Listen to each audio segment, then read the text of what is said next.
I'm so glad the word cuck is making a comeback. In the age of the internet, it's hard to tell if someone's joking or serious. And the word cuck makes it incredibly easy to spot the douchebags from 10 miles away, so that's good. This fine individual, Zeus Beelzebub. The video is called Flat Earth. Troll me, you cucks.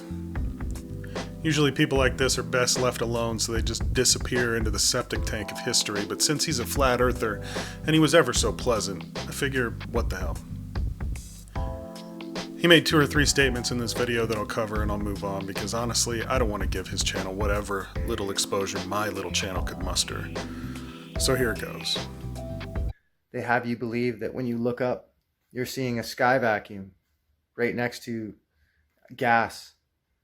You cannot have gas pressure without a container. And when you go and look it up on YouTube, you can look it up on Google it, you can do anything you want, and you will not see any demonstration or anything that provides any evidence of any gas pressure without a container. Like, I just don't understand what people don't understand. You cannot have gas pressure without a container. What don't you get? And if you can't demonstrate it, you're clearly lying. Gas pressure without a container. For argument's sake, and due to the fact that flat earthers don't have a substitute, let's assume that gravity is real and that it pulls everything at 9.8 meters per second squared towards the center of the planet. Well, gas has mass, so therefore gas is also being pulled toward the center of the planet. The closer you get to the center of the planet, the harder gravity is pulling. That's why there's a constant pressure of the gas around you at sea level, or whatever level you're at. The standard gauge pressure at sea level is 14.7 pounds per square inch, unless the atmosphere changes it. That's called barometric pressure, by the way, and it changes based on what the weather is doing. And for argument's sake, let's also assume that there's really an atmosphere around the globe.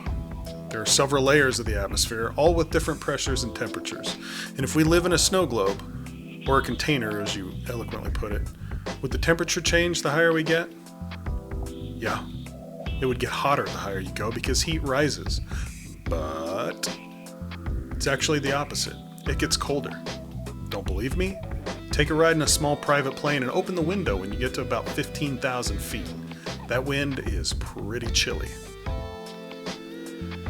The atmosphere is a gradient, man. That means it's denser the closer you are to the ground. Think of it like a vertical number line. 100 is at sea level, and 0 is at the very spot where the gas just gets let go by the Earth and floats off into space. Give it about 3 miles per increment, and there you go. That's a gradient. It gets thinner, and it gets colder, and it gets harder to breathe the higher you get. If you cannot demonstrate a ball spinning with water holding to it, you're clearly lying. You're clearly lying.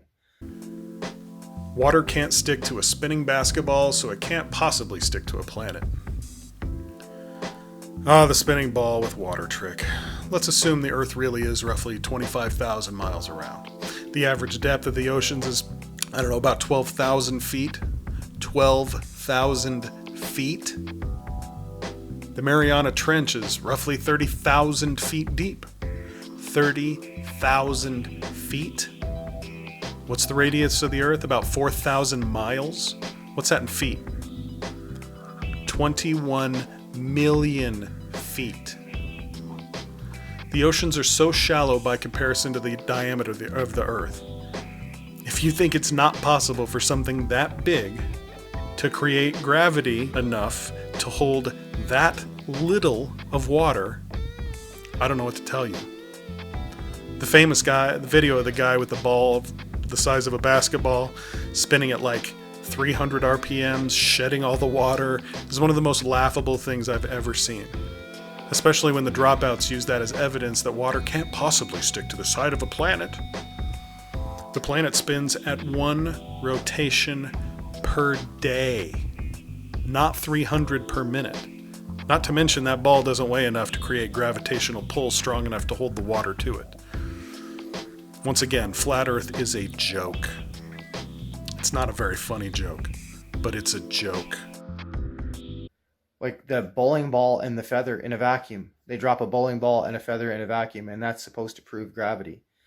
He also mentioned the bowling ball and the feather, which I actually covered in my first video. Sure, you can say that that experiment doesn't prove gravity, and I'll give that to you, it doesn't. But what it does prove is that the flimsy, half-assed substitute the dropouts use to replace gravity is 100% wrong. It's not buoyancy. Try again. Alright, well, if you liked the video, please like, please subscribe. It certainly does help out the channel. And to end the video, I'll leave you with a more colorful excerpt from his video, slightly redacted. But until next time, have a good day.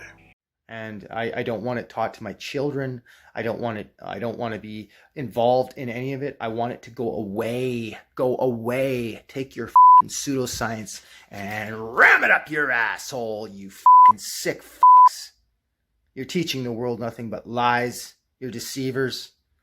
Your minds and your hearts are grotesque to me. You appear literally retarded to me. And you call me the retard? Yet you cannot demonstrate anything that you're claiming? Put your money where your big fat f***ing mouth is and show me. Otherwise, go f*** yourself, f*** off and die.